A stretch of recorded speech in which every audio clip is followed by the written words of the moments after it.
Hello friends, అందరికీ నమస్కారం అండి. Welcome to my channel my family kitchen vlogs. ఈరోజు మన స్పెషల్ రెసిపీ ఏంటంటే నెల్లూరు స్టైల్లో బెండకాయ బజ్జీ ఎలా చేయాలో తెలుసుకుందామా. ఒక్కో ప్లేస్లో ఒక విధంగా పిలుస్తారండి. బెండకాయ పుల్లగూర అంటారు, బెండకాయ బజ్జీ అంటారు. మా సైడ్ అయితే బెండకాయ బజ్జీ అని అంటాము.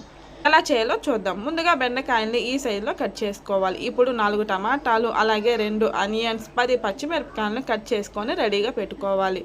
స్టవ్ వెలిగించి కడాయి పెట్టుకొని 1 టేబుల్ స్పూన్ ఆయిల్ వేసుకొని హీట్ చేసుకోవాలి. ఆయిల్ హీట్ అయిన తర్వాత కట్ చేసుకున్న టమాటా, పచ్చిమిర్చి, అలాగే ఆనియన్ కూడా వేసి వేపుకోవాలి.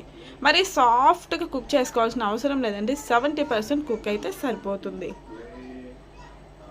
ఇలా 5 నుండి 10 నిమిషాలు మీడియం ఫ్లేమ్లో వేపుకోండి. టమాటాలు సాఫ్ట్గా అంటే కొంచెం పచ్చివాసన పోయి మెత్తబడితే సరిపోతుంది. ఇలా వేపుకున్న తర్వాత కట్ చేసుకున్న బెండకాయ ముక్కలు, అలాగే కొంచెం పసుపు వేసి బెండకాయలోని జిగురు అంతా పోయేంత వరకు వేపుకోవాలి. లో ఫ్లేమ్లోనే వేపుకోండి. హై ఫ్లేమ్లో వేపుకున్నారంటే మాడిపోయేదానికి ఛాన్స్ ఉంటుంది. ఇప్పుడు ఇందులోకి రుచికి సరిపడా ఉప్పు వేసి కలిపేసేయండి. ఇలా 10 నిమిషాలు మనం లో ఫ్లేమ్లో వేపుకున్నామంటే బెండకాయల్లోని జిగురు అంతా పోయి సాఫ్ట్గా అవుతాయి.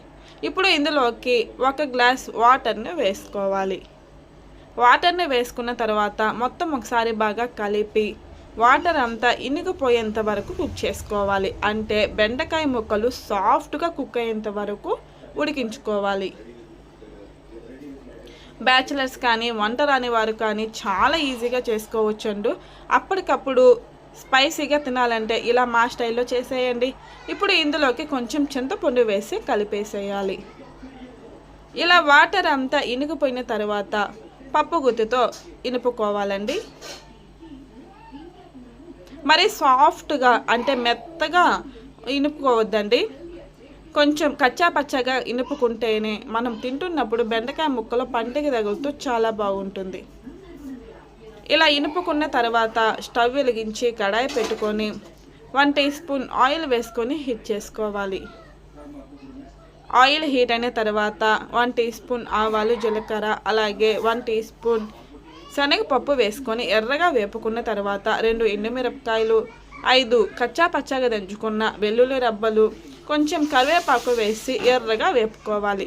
ఇలా వేపుకున్న తర్వాత బెండకాయ బజ్జీని వేసి కలిపేసేయండి. అంతేనండి, చాలా సింపుల్ కదా.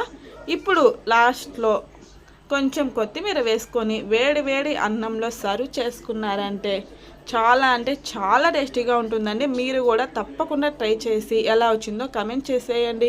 అలాగే లైక్ చేయండి, షేర్ చేయండి. మరిన్ని సింపుల్ రెసిపీస్ కోసం మా ఛానల్ని సబ్స్క్రైబ్ చేసుకోండి, అలాగే ఫాలో అవ్వండి.